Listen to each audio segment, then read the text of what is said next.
I'm Jocelyn Ceccarelli, and for my final project, I did the minimum wage debate. Raising the minimum wage has been a hot topic for the last several years. The last time the minimum wage was raised was over 10 years ago in July of 2009. This 3-year increase plan rose the minimum wage from $6.55 to $7.25 per hour. Before that, the minimum wage was $5.15 per hour for 10 years. Currently, the House of Representatives has passed a bill to raise the minimum wage to $15 an hour. The increase would take place over a 5-year period. Then, by 2024, the raise should be $15 and then would be adjusted every year after that in order to keep up with the growth of the typical worker's wage.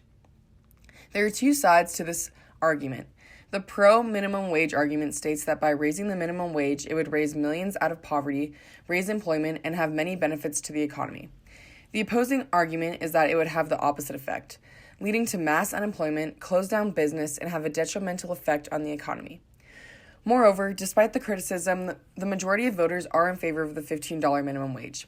While the Democrats are the leaders of the topic, many Republicans also agree that the minimum wage needs to be increased. Additionally, many candidates running for office are promising to raise the minimum wage in their platforms because they know that it will attract voters. So, for the small businesses, research has been conducted in order to try and see how the minimum wage increase could affect the economy. Small businesses are causing the most controversy in this issue. Nearly half of the American workers are employed by small businesses.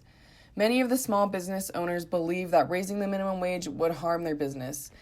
In states that have already raised the minimum wage, like California, some small businesses have coped by raising the prices on their products, or they have even tried adding a minimum service fee.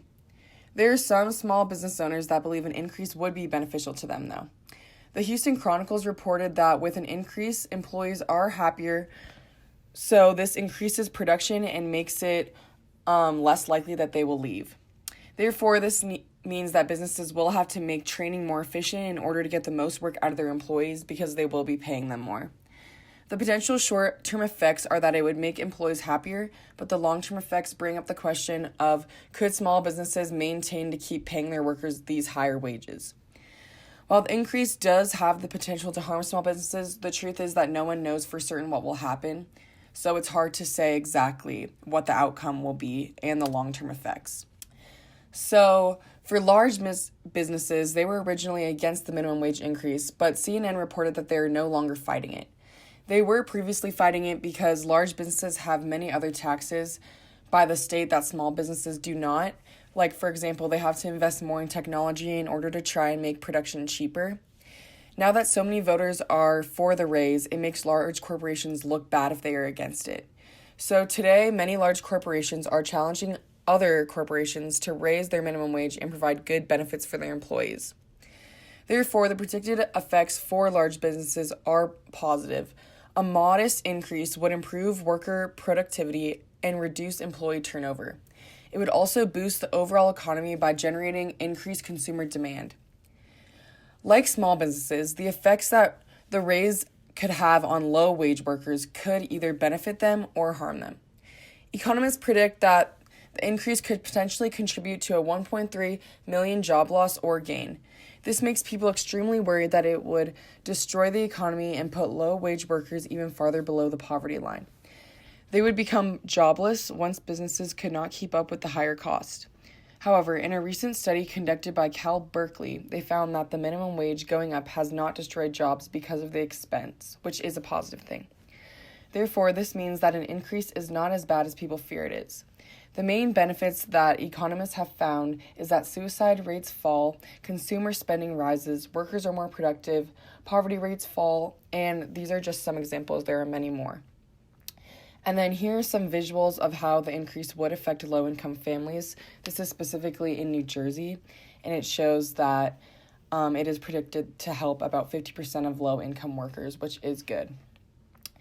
So the next group that this would affect would be college graduates, and college graduates are in favor of the minimum wage raise. Research conducted by the Economic Policy has shown that by raising the wage, it would help lift nearly 40 million workers. Some of the statistics of the benefits, specifically for college graduates, is that 44% of workers getting a lift will have some college experience. So this means that it would benefit some college graduates a little. Additionally, college students are in full support of this because it would result in them having more means to support themselves. Many students have to work long hours during their undergraduate years that could be spent studying. So then, if the minimum wage were to increase, it would allow them to work less hours while still making the same amount of money needed to get by. This way, students can have more free time to get involved in clubs or explore potential career options instead of having to play catch-up once they graduate and try to fill out their resume, which a lot of college students feel like they have to do. So here's a diagram that shows how many hours a student needs to work in order to pay off 4 years at a state college. So you can see that recently, as of the 2010s, it has skyrocketed. So raising the minimum wage is very beneficial to college students because it does help them pay off their school. And so lastly, this would affect the overall economy. So how the wage increase would affect the economy is one of the biggest factors of this debate. The raise has the potential to be very beneficial to the economy or hurt it.